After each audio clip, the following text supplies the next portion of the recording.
one that stayed to fight. So that tells you his mentality. He wasn't willing to give up. He was after to kill another trooper. The parole of a convicted cop killer causing outrage from people across the state. Jimmy Nelms was arrested in May 1978 after shooting and killing trooper Conroy O'Brien. But after a hearing in March, the state authorities are granting Nelms parole. Cale Chapman spoke with those close to the case and also an attorney about the situation. You know, I've lived in fear of this day. Never thought it would come. Brenda Stevenson has lived for over 40 years hoping Jimmy Nelms would never walk out of prison.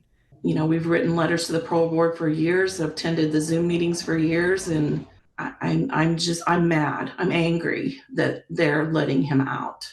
In May of 1978, Nelms was pulled over for speeding while driving down the Kansas Turnpike by Trooper Conroy O'Brien. While O'Brien was in his patrol car writing the speeding ticket, Nelms and the two other men he was traveling with got out and killed O'Brien, shooting him in the head twice, execution style. Brenda's father, Trooper Charlie Smith, was called in to track Nelms down. They took off.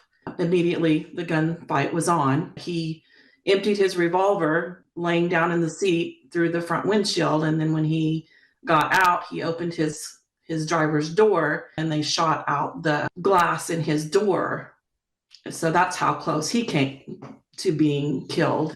Now with Nelms set to be released, Brenda is beside herself. It feels like we're being victimized all over again, and we have no power. But attorney Charles O'Hara says Nelms will have to walk a fine line once he gets out. Parole is like being on probation. You could violate your parole and go back into prison. So it isn't forever. I mean, if you do good and do what you're supposed to, you're going to stay out. But if you mess up and do something wrong, even if it's not a crime, you can be put back in prison. In Wichita, Cale Chapman, 12 News.